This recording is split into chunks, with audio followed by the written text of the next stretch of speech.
Well, we've been talking about it. Let's build up to it now. South Africa's sporting stars are taking over the capital of Western Australia, Perth, this weekend. Apart from the Rugby Championship match between the Wallabies and the Springboks this morning, where the Boks won by 30 points to 12, South Africa's UFC middleweight champion and one-man Springbok team, Dricus du Plessis, will put his title on the line for the first time tomorrow morning. He fights Nigerian-born Israel Adesanya in the early hours of tomorrow, South African time. And it's been announced that Boks captain Kolisi, as well as Eben Etzebeth, will be leading him out to the octagon for his title defense. And to help us look ahead to the fight, we are joined by former EFC star and training partner of Dricus du Plessis, Stefan De La Rey, the man they call DQ. There he is there. Good evening from us on SABC, and thanks for speaking to us tonight.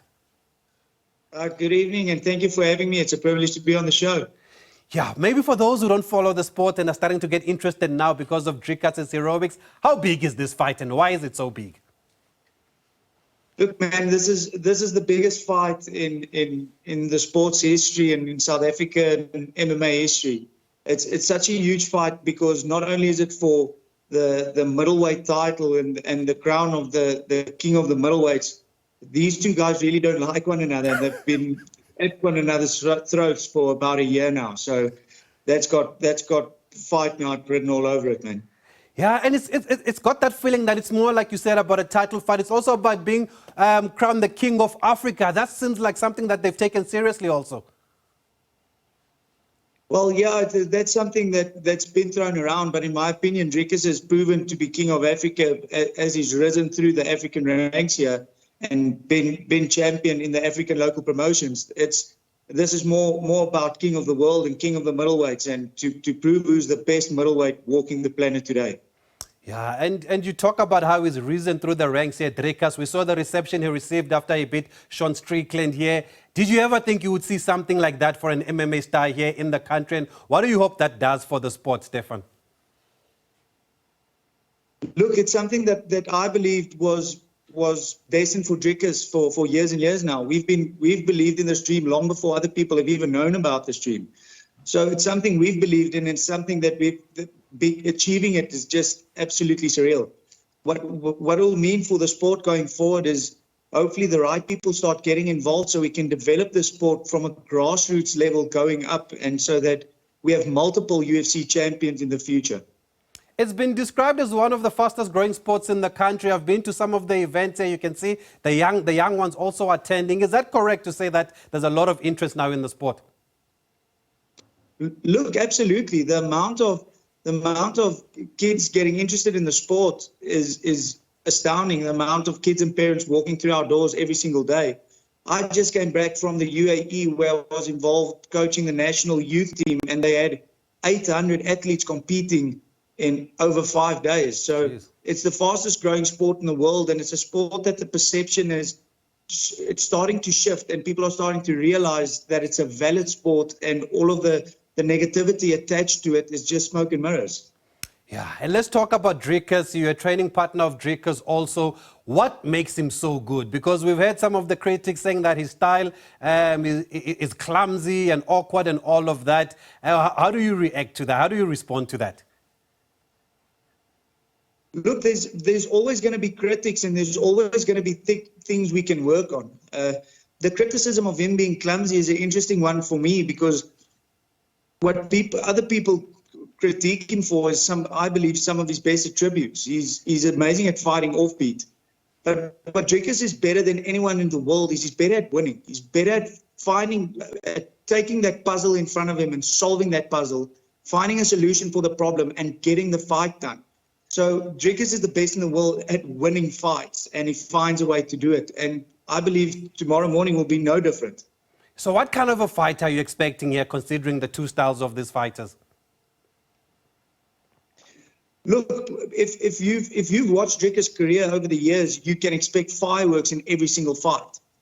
These are two extremely high IQ athletes going to war, essentially, in a physical chess match. So I think it's going to be a spectacular show of fighting spirit, as well as a spectacular show of strategy and who can implement their game plan better on the night.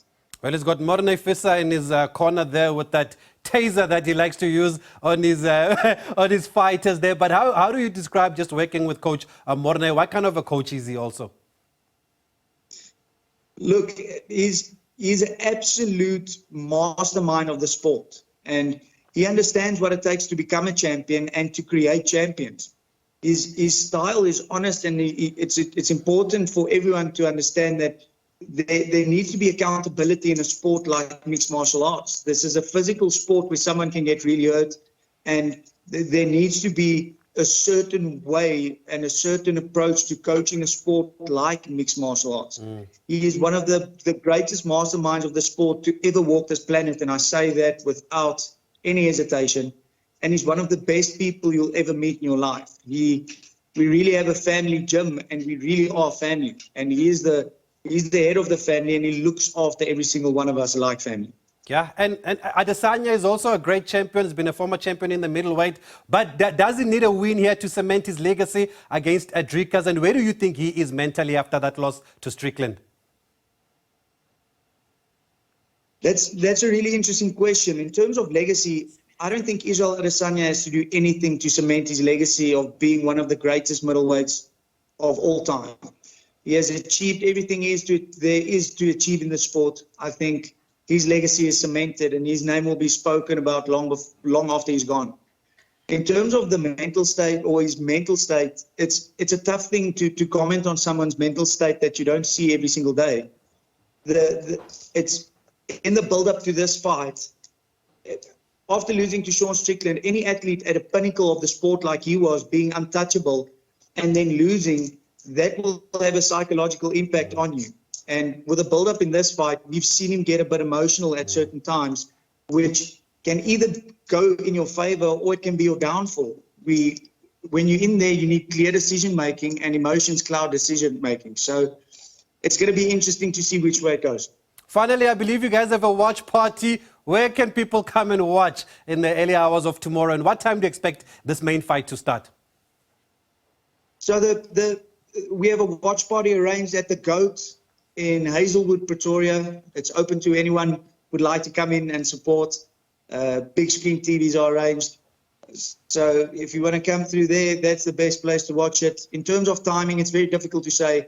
It depends on the fights before his fight. If they finish quickly, he's going to fight earlier. If they go the distance, he's going to fight a bit later. But I think people can expect him to fight between 6 to 6:30 up until around 7:30, I believe. And they can expect him to win too. Absolutely. There's one thing, as I said, Dricus du Plessis is the best in the world at finding a way to win, and tomorrow morning will be no different. And you're the best hype man for Dricus du Plessis at DQ. Thanks for joining us on SABC. Enjoy the fight, and all the best, guys.